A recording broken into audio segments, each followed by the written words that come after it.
Good morning all of you. पिछली video में आप लोगों ने कबीरदास जी के जीवन परिचय के बारे में पढ़ा कि उनकी रचना में किसी एक भाषा का प्रयोग नहीं है। डॉक्टर श्याम सुंदर दास के अनुसार जो है उनकी रचनाओं में कई भाषाओं का प्रयोग है, वो एक खिचड़ी जैसे प्रतीत होती है। और आचार्य रामचंद्र शुक्ल ने उनकी भाषा को सदुक्कड़ी भाषा कहा, और जबकि स्वयं कबीरदास ने अपनी भाषा को पूर्वी बोली बताई, यानी पूर्वी भाषा बताया। तो आप लोग पिछले वीडियो में उनके जीवन परिचय के बारे में पूरा वृत्तांत सुन ही चुके हैं। अब आज देखिए इनकी जो बीजक रचना है उसके साखी पाठ से। यहाँ जो है आपके खंड काव्य से बताए जाएंगे दोहे, जो कि दोहा छंद में लिखा गया है। सतगुर हमसे रीझ कर एक कहा प्रसंग, बरसा बादल प्रेम का भीज गया सब अंग। तो ये जो है आपका 6 नंबर का आता है। लिखने के लिए क्या व्याख्या आता है, और उससे पहले आपको लिखना रहेगा संदर्भ, ये 2 नंबर का रहेगा। प्रस्तुत साखी हमारी पाठ्य पुस्तक हिंदी काव्य में संकलित एवं संत कबीरदास जी द्वारा रचित साखी कविता शीर्षक से उद्धृत है।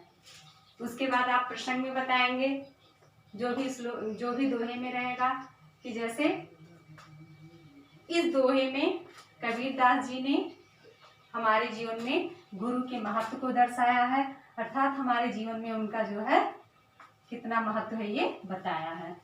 तो अब इसको देखिए, दोहे को देखिए। सतगुर हमसु रीझ कर एक कहा प्रसंग, बरसा बादल प्रेम का भीज गया सब अंग। सतगुरु मतलब अच्छे गुरु, सतगुरु यानी अच्छे गुरु। रीझ कर प्रसन्न होना, प्रसंग माने उपदेश यानी ज्ञान की बात बताना। तो हमारे गुरु जो है हमारी सेवा भावना से रीझ कर यानी प्रसन्न होकर, हमारे गुरु हैं हमारी सेवा भावना से प्रसन्न होकर एक ऐसा उपदेश दिया, यानी ऐसी अर्थात ऐसा ज्ञान की बात बताई। वह उपदेश इस तरह प्रतीत हुआ। अब आगे देखिए, बरसे बादल प्रेम का भीज गया सब अंग। वह उपदेश कैसा प्रतीत हुआ कि ईश्वर के प्रेम रूपी बादल बरसने लगे, और इस ईश्वरीय प्रेम रूपी जल से मेरा अंग अंग भीग गया। फिर से देखिए, हमारे गुरु हमसु, रीझ माने प्रसन्न, तो हमारे गुरु जो है हमसे प्रसन्न होकर के हमें ज्ञान की एक ऐसी बात बताई। प्रसंग माने हमने बताया ही क्या होता है, ज्ञान की बात या अर्थात उपदेश। तो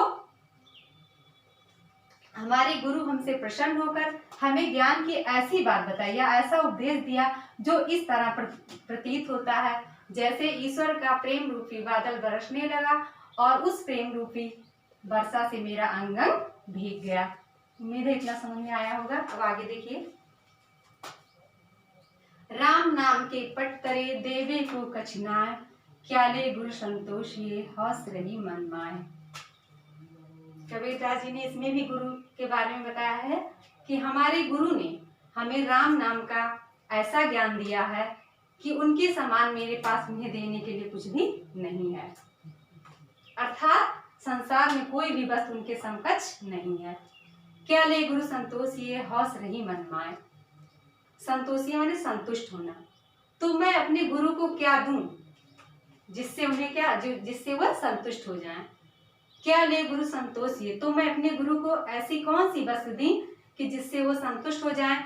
ये अभिलाषा, हौस अभिलाषा, क्योंकि ये अभिलाषा मेरे मन में ही रह जाती है। अर्थात कहने का भाव ये है कि मैं अपने उस गुरु को राम नाम के बदले में उनके समकक्ष कोई भी गुरु दक्षिणा देने में असमर्थ हूँ। फिर से देख लीजिए, राम नाम के पट तरे देवे को कछनाए। हमारे गुरु ने हमें राम नाम का ऐसा ज्ञान दिया है कि मेरे पास उन्हें देने के लिए कुछ भी नहीं है। क्या ले गुरु संतोष ये हौस रही मन माए। मैं अपने गुरु को क्या देकर उन्हें संतुष्ट करूं। संतोषी मतलब संतुष्ट करूं, हौस मतलब अभिलाषा। ये अभिलाषा मेरे मन में ही रह जाती है, अर्थात मुझे अपने गुरु को राम नाम के बदले में उनके समकक्ष मेरे पास कोई भी गुरु दक्षिणा नहीं है, अर्थात मैं देने में असमर्थ हूँ। और तीसरा देखिए, ज्ञान प्रकाश या गुरु मिलिया सो जिन विसारी जाई, जब गोविंद कृपा करी तब गुरु मिलिया आई। इसका अर्थ यहाँ से लिया जाएगा पहले, क्योंकि जब ईश्वर की असीम अनुकंपा होती है यानी असीम कृपा होती है, तभी हमें गुरु की प्राप्ति होती है। जब ईश्वर की असीम अनुकंपा होती है या कृपा होती है, तभी मुझे क्या होती है, गुरु की प्राप्ति होती है। सो जिन बिसर जाई, तो हे जीवात्मा उस गुरु को तुम भूल मत जाना। बिसार मतलब भूला देना, तो उस गुरु को तुम भूला मत देना, क्योंकि ईश्वर की असीम अनुकंपा से ही गुरु की प्राप्ति होती है और गुरु से ही हमें क्या होता है, ज्ञान प्रकाश, ज्ञान का प्रकाश मिलता है, अर्थात ज्ञान का भंडार मिलता है। फिर से देख लीजिए, इस दोहे में यहाँ से शुरू हुआ है इसका अर्थ जो है। तो देखिए, जब गोविंद कृपा करी तब गुरु मिलिया आई।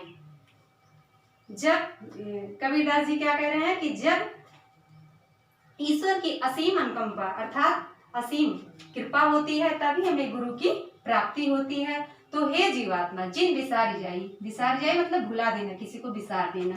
तो हे जीवात्मा तुम जो है उस गुरु को मत भुला देना, क्योंकि ईश्वर की अनुकंपा से ही गुरु मिलते हैं और गुरु की अनुकंपा से हमें ज्ञान का भंडार मिलता है।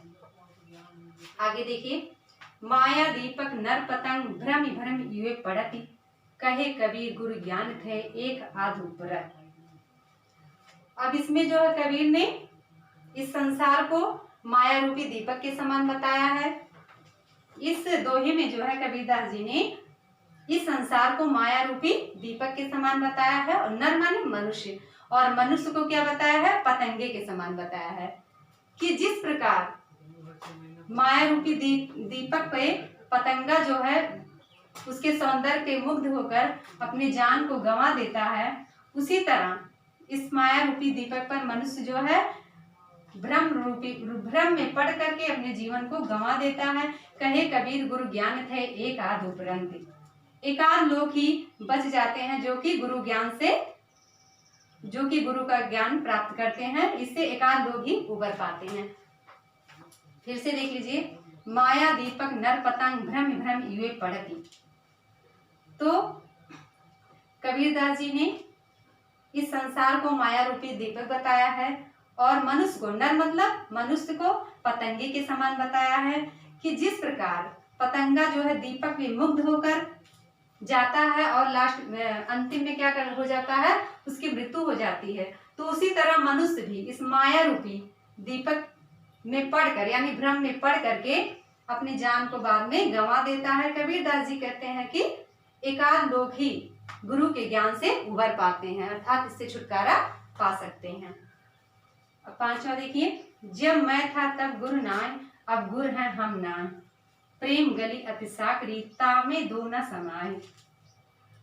कबीरदास जी क्या कह रहे हैं कि जब मैं माने क्या है, यहाँ अहंकार से लिया जाएगा, इसका अर्थ किससे लिया जाएगा, अहंकार से। जब मेरे अंदर अहंकार था तब मुझे गुरु से एकात्म भाव नहीं प्राप्त हो सका। क्या था, जब मेरे अंदर अहंकार था तब गुरु ना, तब मुझे गुरु से एकात्म भाव नहीं प्राप्त हो सका। अब गुरु है हम ना, क्योंकि मैं अपने आप को और गुरु को क्या समझता रहा, दो समझता रहा। फिर से देखिए, जब मेरे अंदर अहंकार था तब मैं अपने गुरु से एकात्म भाव नहीं पा सका, क्योंकि तब मैं ये समझता रहा कि मैं और गुरु क्या है, दो हैं, एक नहीं है। इसलिए मैं अपनी प्रेम साधना में असफल रहा। प्रेम गली अति साकरी तामे दो न समाए, क्योंकि साकरी माने जिसकी चौड़ाई कम हो, तो प्रेम की गली क्या होती है, बहुत ही सकरी होती है, यानी छोटी होती है। जिसकी चौड़ाई कम हो उसे हम क्या कहते हैं, साकरी कहते हैं। तो प्रेम गली क्या होता है, बहुत ही सकरी होती है। तामे दो ना समाए, उसमें हम एकात्म भाव से ही जा सकते हैं। मैं और तू की भावना अगर रहेगी तो हम इसकी साधना नहीं कर सकते। अर्थात कबीरदास का कहने का अर्थ ये है कि जब तक मेरे अंदर अहंकार था तो मुझे अपने गुरु से एकात्म भाव नहीं प्राप्त हो सका। अब गुरु है हम ना, अब गुरु है हम ना, क्योंकि मैं अपने आप को और गुरु को क्या समझता रहा, दो समझता रहा। प्रेम गली, इसलिए मैं प्रेम साधना में असफल रहा। प्रेम गली अति साकरी तामे दो न समाए, क्योंकि प्रेम गली अति सकरी होती है, छोटी होती है। सकरी माने जिसकी चौड़ाई कम होती है, उसमें हम मैं और तुम की भावना से नहीं समा सकते, अर्थात मैं अपने गुरु की साधना नहीं कर सकता। उम्मीद है कितना आप लोगों को समझ में आ गया होगा। अब इसके आगे कल ही।